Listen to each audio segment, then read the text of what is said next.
पिता के हत्यारों को रिहा करने के तमिलनाडु सरकार के फैसले ने राहुल गांधी को हिलाकर रख दिया है। बुधवार को अमेठी दौरे पर पहुंचे राहुल ने कहा कि उन्हें इस फैसले पर दुख है। राहुल ने यहां तक कह डाला कि अगर प्रधानमंत्री के कातिलों को छोड़ा गया तो फिर गरीब व्यक्ति को इंसाफ कैसे मिलेगा। मुझे लगा कि अगर इस देश में प्रधानमंत्री को न्याय नहीं मिलेगा तो गरीब व्यक्ति को न्याय कभी नहीं मिल सकता। राहुल गांधी ने उसी अमेठी में राजीव गांधी के हत्यारों की रिहाई का सवाल उठाया जिस अमेठी को राजीव गांधी ने अपना राजनीतिक मैदान बनाया था।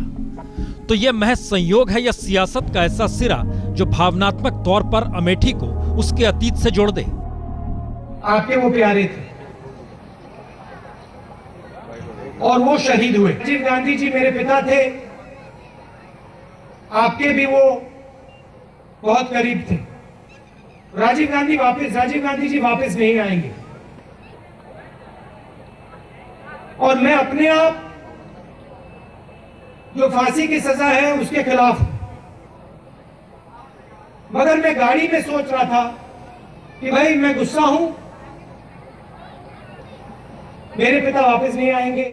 जाहिर है राहुल गांधी ने अपने पिता की मौत को लेकर सवाल एक बार फिर उठाया तो हंगामा होना था और हंगामा हुआ। लेकिन सवाल 3 है। राजीव गांधी के हत्यारों को लेकर पहली दया सोनिया गांधी ने ही दिखाई थी जब उन्होंने नलिनी की फांसी को उम्र कैद में बदलने की गुहार लगा दी। उसी दौर में प्रियंका गांधी ने भी जेल जाकर नलिनी से मुलाकात की थी। दूसरा सवाल है 1998 में फांसी की सजा होने के 2 बरस बाद जब माफी की याचिका राष्ट्रपति के पास आई तो माफी पर फैसला लेने में 11 बरस क्यों लग गए, जबकि केंद्र में कांग्रेस की सरकार 2004 में आ चुकी थी। और तीसरा सवाल है सीआरपीसी की धारा 435 के तहत बिना केंद्र सरकार की सहमति के जब रिहाई हो ही नहीं सकती है तो फिर केंद्र ने तत्काल अपनी प्रतिक्रिया तमिलनाडु सरकार के रिहाई के फैसले पर क्यों नहीं दे दी। क्या राजीव गांधी के हत्यारों की रिहाई का सवाल उठाकर हर कोई सियासी निशाना साध रहा है? जयललिता ने रिहाई की बात कहकर तमिल समुदाय या कहें लिट्टे के समर्थन वाले तमिल समुदाय को झटके में अपने पक्ष में कर लिया, जबकि इससे पहले जयललिता ने कभी भी लिट्टे का समर्थन नहीं किया। राजीव गांधी जी मेरे पिता थे। वहीं राहुल गांधी ने जयललिता के फैसले पर उंगली उठाकर एक बार फिर भावनात्मक राजनीति को ढाल बना लिया और यह उनके हक की बात है। बात पिता की है तो बेटा कहेगा ही। तो ध्यान दें तो राजीव गांधी की हत्या तमिलनाडु की राजनीति में अब कोई मायने रखती नहीं, लेकिन अचानक ये मायने रखने लगी है क्योंकि लिट्टे ने 2006 में राजीव गांधी की हत्या पर अफसोस जाहिर कर दिया था और 2009 के बाद तो एलटीटीई को श्रीलंका में पूरी तरीके से नेस्तनाबूद कर दिया गया। लेकिन यह पूरा मामला जिस तरह दोबारा उठा है उसमें राहुल की भावनात्मक प्रतिक्रिया के साथ कोई भी देशवासी खड़ा जरूर होगा, क्योंकि हत्यारे को माफी देने की परंपरा भारत में नहीं है।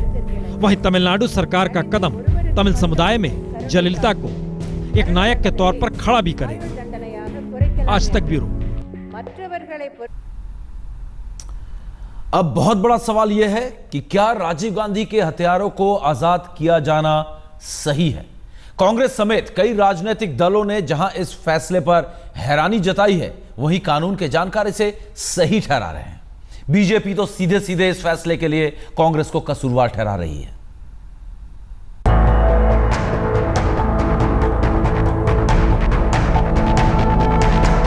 राजीव गांधी के हत्यारों को रिहा करने के तमिलनाडु सरकार के फैसले से हर कोई हैरान है। जयललिता सरकार के इस फैसले ने पूरे देश में नई बहस छेड़ दी है। सवाल उठ रहा है कि क्या पूर्व प्रधानमंत्री के कानूनी तौर पर घोषित कातिलों को आजाद किया जाना सही है? क्या दया याचिका में सुनवाई में हुई देरी की वजह से इनका गुनाह माफ हो जाता है? क्या राजीव के हत्यारों को आजाद करना न्याय की जगह राजनीति का फैसला है? इस फैसले पर सबसे ज्यादा हैरानी कांग्रेस को हो रही है क्योंकि मामला राजीव गांधी से जुड़ा है। Those who assassinated Rajiv Gandhi ji should not be given any relief.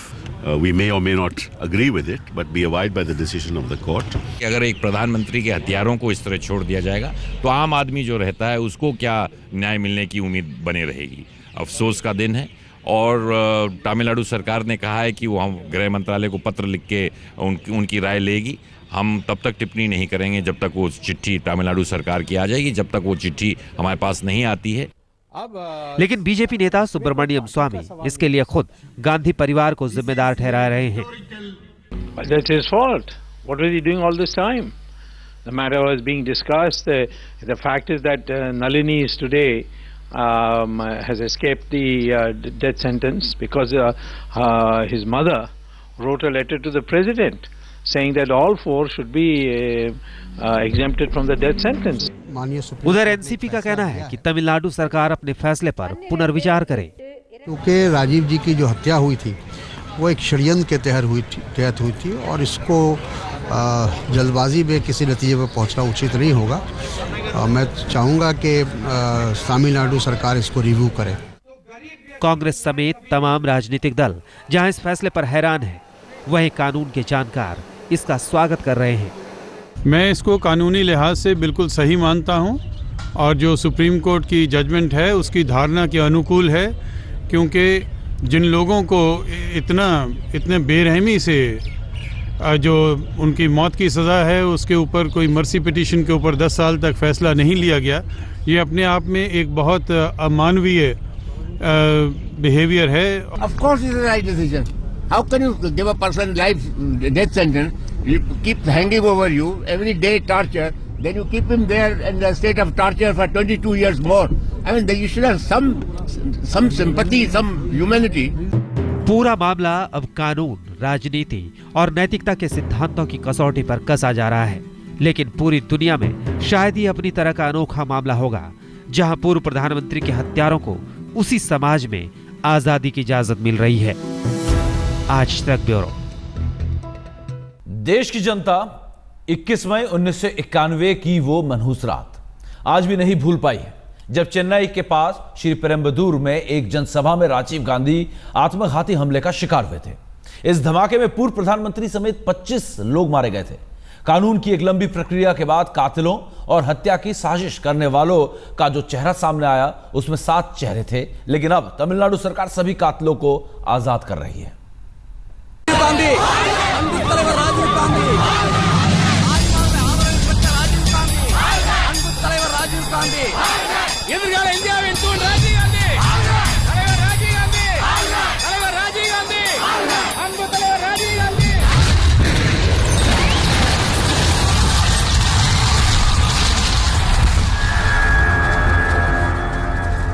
मई 1991 चेन्नई से 30 मील दूर श्री पेरम्बदूर रात 10:10 पर राजीव गांधी की पब्लिक रैली में हुए इसी धमाके ने पहली बार आतंकवाद के एक ऐसे चेहरे को देश के सामने रख दिया जिसने देश की सुरक्षा पर ही सवाल खड़े कर दिए। क्योंकि इस धमाके में पूर्व प्रधानमंत्री राजीव गांधी समेत 25 लोग मारे गए और कानून की एक लंबी प्रक्रिया के बाद कातिल या कहें हत्या की साजिश रचने वालों का जो चेहरा सामने आया उसमें ये 7 चेहरे थे। पेरारी वलन, मुरुगन, सांथन, नलनी, रॉबर्ट व्यास, जयकुमार और रविचंद्रन। जी, इसमें 4 लोग तो सीधे एलटीटी से जुड़े थे। लेकिन तमिलनाडु की सत्ता ने अब इन्हें आजाद करने का निर्णय ले लिया है और तर्क यही गढ़े गए कि सुप्रीम कोर्ट ने जब फांसी की सजा को उम्र कैद में बदल दिया और हत्यारों ने 23 बरस जेल में गुजार दिए हैं, तो अब उन्हें आजाद क्यों नहीं किया जा सकता। दरअसल तमिलनाडु सरकार का तर्क है कि सीआरपीसी की धारा 432 के तहत उसके पास ये अधिकार है कि उम्र कैद के कैदी को वो दया याचिका के तहत आजाद कर सकती है। लेकिन कानूनी तौर पर इसमें पेंच सिर्फ इतना है कि राजीव गांधी के हत्यारों की सजा चूंकि टाडा अदालत ने सुनाई थी, तो आजाद करने से पहले सीआरपीसी की धारा 435 के तहत तमिलनाडु सरकार को केंद्र सरकार से विचार विमर्श करना ही होगा, यानी चिट्ठी गृह मंत्रालय भेजनी ही होगी। और जवाब अगर 3 दिनों के भीतर नहीं आया तो फिर तमिलनाडु सरकार राजीव गांधी के सभी हत्यारों को रिहा कर सकती है। इसीलिए जयललिता ने आज ही अपनी सिफारिशों को केंद्र के पास भेज भी दिया, लेकिन केंद्र अभी कह रहा है कि चिट्ठी उसे मिली नहीं। सवाल यह है कि जयललिता के इस नई पहल ने कानून व्यवस्था और राजनीतिक निर्णय के बीच एक लकीर भी खींच दी है और एक नई बहस को जन्म भी दे दिया है। और सवाल उठने लगे हैं कि घोषित तौर पर हत्यारों को लेकर क्या माफी या आजाद करने का निर्णय राजनीतिक तौर पर लिया जा सकता है? अगर लिया जा सकता है तो फिर हर निर्णय को कानून से ज्यादा राजनीतिक निर्णय में ही तोलना होगा।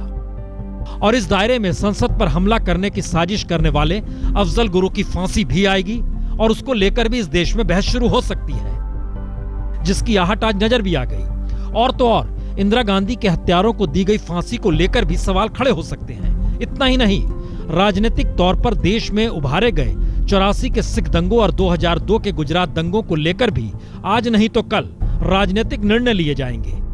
तब कानून का मतलब होगा क्या? और रियायत की सियासत के सामने कानूनी फैसले कमजोर होते चले जाएंगे। जाहिर है ये बहस नहीं बल्कि इस देश में एक नया नजरिया है जो हत्यारों को माफी दे रहा है। आज तक ब्यूरो।